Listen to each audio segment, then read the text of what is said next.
Jean-François, let's talk about this letter from Yves-François Blanchet to, of all people, Anthony Blinken, the U.S. Secretary of State. And tell me what you think about this, because ordinarily you'd think this kind of a letter might have come from, I don't know, the head of the government in power? Yes. So it's an interesting stunt. The fact is that we're talking about it on CJAD, so it worked.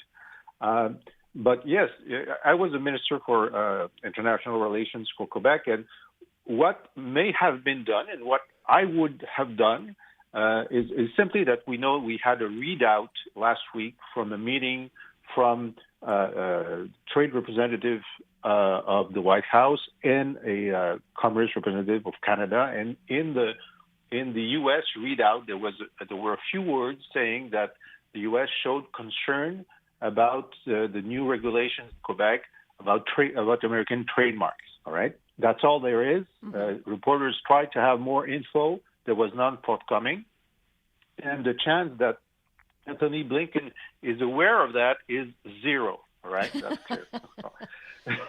And so what must have been done, what I would have done, would be to simply ask my deputy minister to write a letter to the trade representative saying, we're aware that you have these concerns. We're willing to discuss it with you. Here's a copy of the regulation. As you will see, there's no infringement on trademarks. There's simply an obligation to have French on the wall, but the trademark is respected as it should because of international agreements about trademarks. And then I would do that, and then I would have someone call the Consul General in Quebec City, who would be probably despondent that even this readout exists, and would tell me that, of course, as soon as we saw that, we sent a message to say there was no problem with the regulation. We already reviewed it. We already sent a memo to the State Department saying that there was no infringement. I'm just supposing that because I know very well how it works. And so probably tomorrow the minister, Martin Biron, will say, well, we did all that, all right?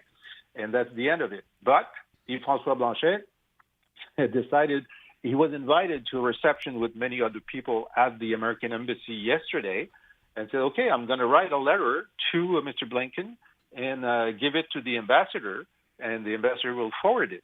And it was a good stunt. We are all in awe in Quebec of how good Blinken's French is. It is just superb. Okay, he was raised in Paris, but he didn't lose it. He's given an interview to French media, all in French, nuance, top notch. And so chances that Blinken reads the letter, I'd say it's about 50-50. Nobody knows. Mm-hmm. And you will say that and ask, is this a problem? And then someone knowledgeable around him said, we checked, it's not a problem.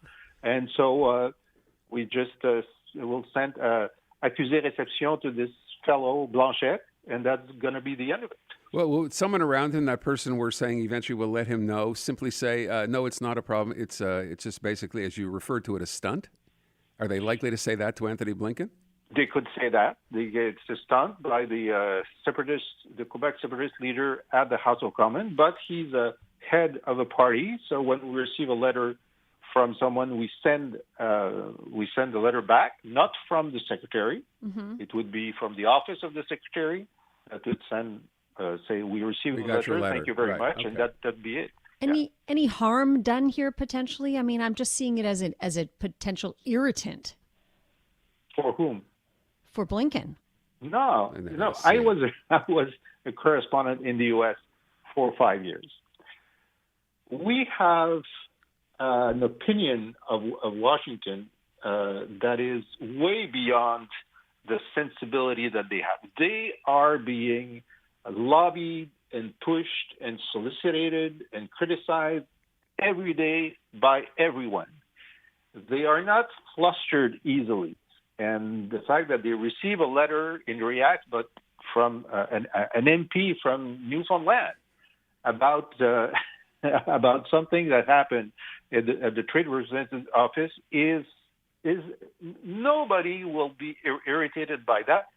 I was, for a book I wrote about the U.S. Quebec policy over the years, I sifted through John Kennedy's file on Canada at the Boston Archives, and I found a letter from a young guy named Brian Mulroney.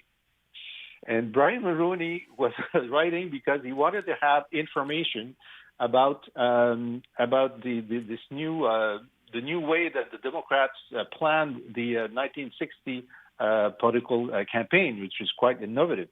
And I didn't see the answer to it, but it is still in the president's archive to this day. Ah.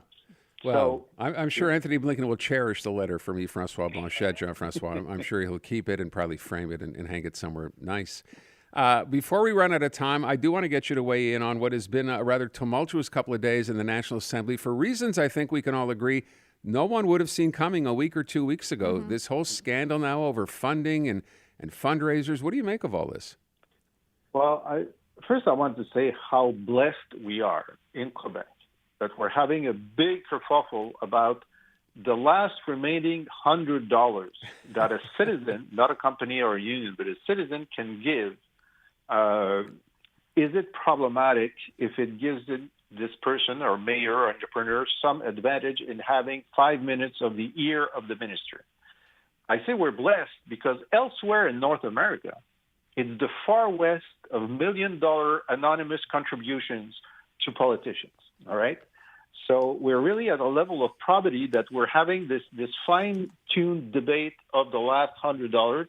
Nobody says that someone in the National Assembly or the CAC is corruptible. No one made money out of any of this, so we're really on a fine point. Now, that being said, tolerance in Quebec since the Charbonneau Commission and since René Lévesque, really, for any perception of monetary advantage in getting to the ear of a minister is so high that the CAC was imprudent in the way they framed the invitations. It is implicit when you talk to anyone, say, well, you pay $100, the minister will be there, period. Okay, it's implicit that maybe you can draw his attention to your file and we'll see what happens. But they decided to make it explicit, which you shouldn't do.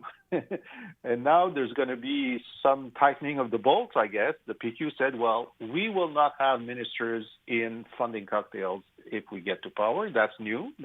Even René Lévesque didn't say that. Now, Jean-François Roberge, who's the minister responsible for French, as you know, but also for democratic institutions, said, well, we can discuss to even do away with this $100, and all political funding will be public, relying upon the votes at the previous election. That's where we are. I would have asked a silly question or a sarcastic question like, well, how much would it take to meet a minister at a fundraiser? But I don't really see the point. So, but I do take your point about here we are in Quebec talking about $100, where cute. Of course these stories are hundreds of thousands and millions of dollars typically we hear about in the U.S. or someplace. So I agree that's very, very provincial of us, but we'll see what comes of this. Jean-François, when you say provincial, I'd say admirable. Yeah. Well, yeah, no, and I mean it in that way, but I just agree. small in terms of the amount of money. So Yes. I mean, that's City of Montreal money. That's not province of Quebec money, right? Yeah. Jean-François Lisée will be back with us next week. Jean-François, merci. Thank you.